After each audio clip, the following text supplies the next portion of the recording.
ETF index mutual funds నేర్చుకుని stock మార్కెట్లో రాణించాలనుకుంటున్నారా? వెంటనే ఈ నెంబర్కి కాల్ చేయండి. నమస్తే, welcome back to Suman TV.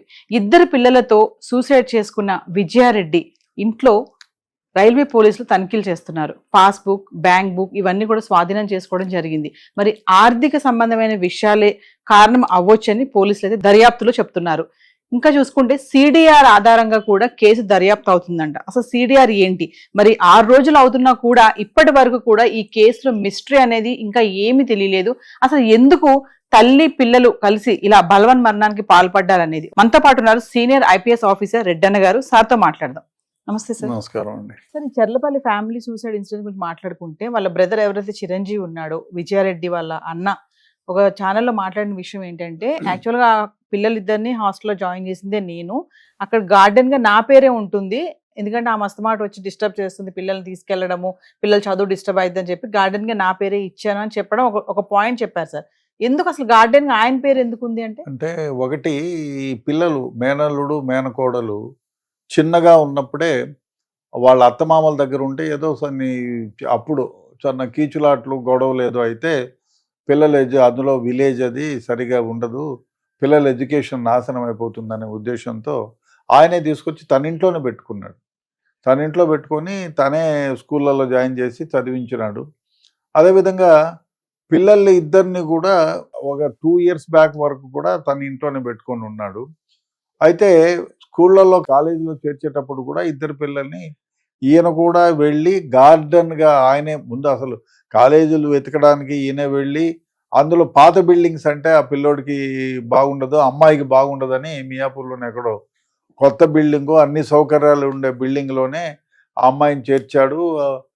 చేర్చి తల్లి ఎమోషనల్గా ప్రేమగా అటాచ్మెంట్ ఉంటుంది కాబట్టి పిల్లలు ఎడ్యుకేషన్ నుంచి డీట్రాక్ అవుతుందనే ఉద్దేశంతో నేను గార్డియన్గా ఉన్నాను. అదే కాకుండా మా చెల్లి వస్తే కూడా పంపించకండి, నేనే చెప్తాను, ఒకవేళ అట్లా ఏమైనా పంపించేటట్టయితే నాకు కూడా ఒక మాట చెప్పండి, ఎందుకంటే పిల్లల భవిష్యత్తు ముఖ్యం, వాళ్ళ చదువు ముఖ్యం, కాబట్టి నన్ను అడగకుండా ఎక్కడికి పంపించొద్దు, నా చెల్లి వచ్చినా పంపించొద్దని వాళ్ళు క్లియర్ కట్గా చెప్పినాను అని చెప్తున్నాడు.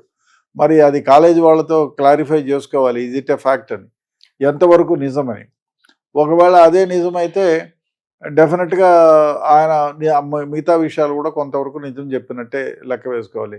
అదే కాకుండా ఇంకో విషయం ఏమిటంటే, ఈ అన్న చెల్లెలు ఇద్దరు కలిపి అన్నేమో చిరంజీవి మొదటి నుంచి రియల్ ఎస్టేట్లో ఉన్నాడు, రియల్ ఎస్టేట్లోనే సంపాదిస్తున్నాడు. వాళ్ళమ్మ ఒక షేరు, ఈయన ఒక షేరు, చెల్లి ఒక తక్కువ షేర్లలోనే బిజినెస్లు చేస్తారు. ఈ మధ్యకాలంలో కూడా 2-3 అపార్ట్మెంట్లు కట్టినారు, కొన్నారు. సో ఆమె డెసిషన్ ప్రకారమే ఈయన పోతాడు. ఇప్పుడు డబ్బులు రాలేదు కదా, ఎందుకంటే ఆపాను, అదేదో ఒక అపార్ట్మెంట్ అమ్మాలంటే కూడా ఈమె సమాలోచన చేస్తే, నాకు ఇప్పుడు రేట్ రాలేదు కదా, మనం ఇంత పెట్టాము కాబట్టి మనకి ఏదైనా కొంచెం గిట్టుబాటు అయితే బాగుంటుందనే ఉద్దేశంతోనే ఆపాను. అదే కాకుండా నేను రియల్ ఎస్టేట్లో పనిచేసే ప్రతి అపార్ట్మెంటు మేము కొనుగోలు చేసింది ఆమె పేరు మీదనే పెడతాను నేను అని అంటున్నాడు. అంటే ఇద్దరు కలిసి బిజినెస్ చేశారు. ఇప్పటికీ ఉన్నాయి కొన్ని ప్రాపర్టీస్ ఉన్నాయి, అవి కూడా అమ్మాయి పేరు మీదనే ఉన్నాయని చెప్తున్నాడు ఆయన. బట్ డాక్యుమెంట్లు అవి చూస్తే కానీ తెలియదు ఆయన పేరు మీద ఉన్నాయి, ఈయన పేరు. డాక్యుమెంట్లు ఉంటాయిలే, డెఫినెట్గా పోలీసు వాళ్ళు ఎంక్వైరీ చేస్తారు, ఏమేమి బిజినెస్లు చేశారు, ఎవరెవరు పెట్టుబడి పెట్టారు, బ్యాంక్ డీటెయిల్స్ ఇమ్మంటారు, ట్రాన్స్ఫర్ ఏమేమి ట్రాన్స్ఫర్ చేశారు ఇమ్మంటారు, అవన్నీ బయటకు వస్తాయి.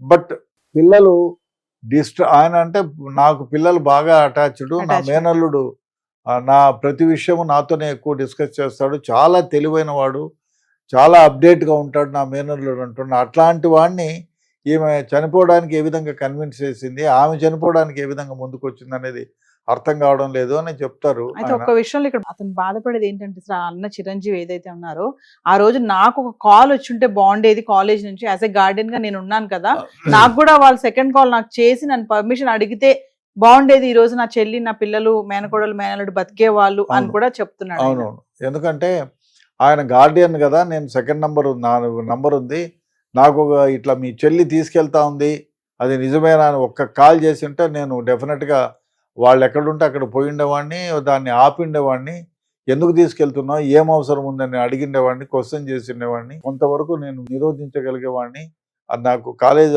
అడ్మినిస్ట్రేషన్ ఎందుకు అమ్మాయిది కానీ అబ్బాయిది కానీ ఎందుకు చెప్పలేదు అర్థం కాకుండా ఉంది అని ఆయన మదన పడుతూ బాధపడుతున్నాడు. బట్ చూడాలి. అంటే సార్ ఒక విషయం ఇక్కడ మరి కాలేజ్ వాళ్ళు కూడా అంటే తను అంటున్నారు కదా ఆయన ఇక్కడ అక్కడ కూడా మిస్టేక్ జరిగిందండి వాళ్ళు కూడా తప్పు చేశారు. ఇప్పుడు గార్డియన్ గా పేరు ఉన్నప్పుడు ఖచ్చితంగా కాల్ చేయాలి కదా సార్. ఇప్పుడు కాలేజ్ యాజమాన్యం వాళ్ళు కూడా ఏంటంటే ఒక మదర్ వచ్చినా గార్డియన్ గా ఇంకెవరున్నారు సెకండ్ కాల్ ఖచ్చితంగా చేయాలి కదా. అంటే ఒకరే గార్డియన్ నుండి వాళ్ళ బంధువులు ఎవరన్నా వస్తే అప్పుడు గార్డియన్ ని కాల్ చేస్తారు. ఇద్దరు గార్డియన్లు ఉన్నారు అనుకోండి, అప్పుడు ఒక గార్డియన్ వస్తే ఇంకో గార్డియన్ కి చెప్పాల్సిన అవసరం లేదు. బహుశా లేదు ఎందుకు వచ్చిన గోల్.